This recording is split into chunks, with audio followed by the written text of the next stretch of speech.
यहाँ एक मध्यम वर्गीय परिवार की कहानी है।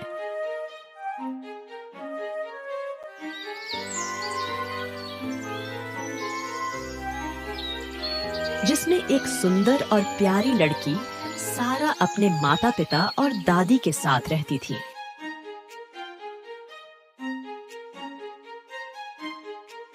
उनके परिवार की मुखिया उनकी परदादी थीं, जो अपने बचत से कभी-कभी सोने के सिक्के देकर परिवार की मदद करती थीं। सुनो सारा, तुम भी बचत के महत्व को समझो। हाँ, मेरी प्यारी दादी। हाँ, सारा का पिता मेहनती फल बेचने वाला था। ताजे रसीले मीठे फल ले लो ताजे फल। और उनकी माँ घर के सारे काम संभालती थी और सब्जियों के बगीचे में भी काम करती थी। यह परिवार खुश था और कठिनाइयों में भी वे सभी त्योहार मिलजुल कर मनाते थे। सारा अपने परिवार के साथ बहुत खुश थी। एक रात जब सारा अपनी परीक्षा की तैयारी कर रही थी, तभी उसने देखा कि घर के सामने एक बग्घी आकर रुकी।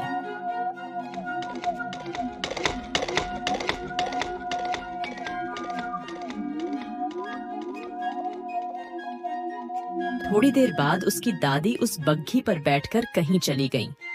सारा को यह अजीब लगा और उसने तय किया कि वह इस रहस्य का पता लगाएगी। आखिर इसके पीछे का राज क्या है? कुछ दिनों बाद फिर से वही बग्घी आई। इस बार सारा ने चुपके से खुद को बग्घी के पीछे छिपा लिया।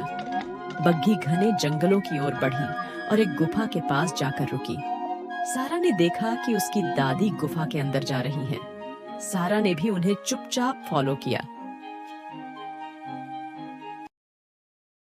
गुफा के अंदर का दृश्य देखकर सारा दंग रह गई।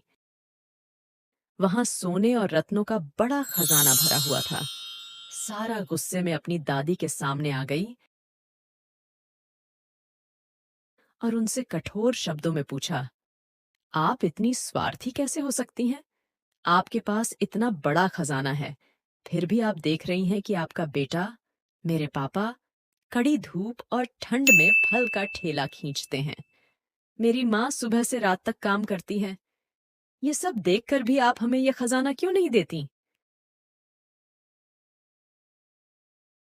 दादी मुस्कुराई और बोली, बेटी, इस खजाने में वह शक्ति है जो खुशी भी ला सकता है और परिवार को बर्बाद भी कर सकता है। इसीलिए मैं इसे बहुत सोच समझकर इस्तेमाल करती हूँ। लेकिन अगर तुम्हें लगता है कि यह खजाना तुम्हारे परिवार को खुश करेगा, तो जितना चाहो ले जाओ।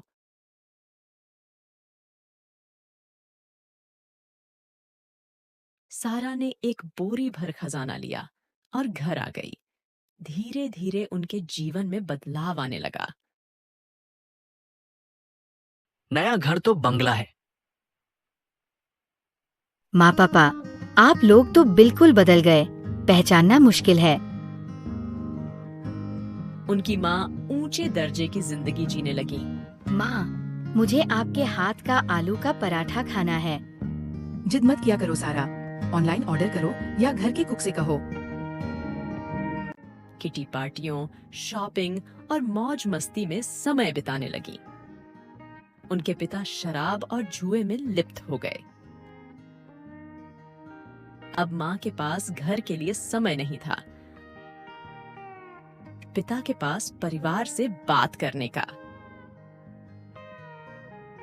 सारा को एहसास हुआ कि उसकी दादी सही थी। पैसा परिवार की खुशी का साधन हो सकता है, लेकिन अगर उसका उपयोग सही तरीके से न किया जाए तो यह परिवार को बर्बाद कर सकता है। सारा ने अपनी गलती मानी और खजाने का बचा हुआ हिस्सा वापस गुफा में रखाई। उसने अपनी दादी से माफी मांगी और उनसे सीखा कि खुशियां बाहरी चमक धमक में नहीं, बल्कि परिवार के प्यार और एकता में होती हैं। सारांश, यह कहानी हमें सिखाती है कि धन और संपत्ति केवल साधन हैं। उन्हें समझदारी से उपयोग करना चाहिए। सच्चा सुख परिवार के प्यार और आपसी समझ में होता है।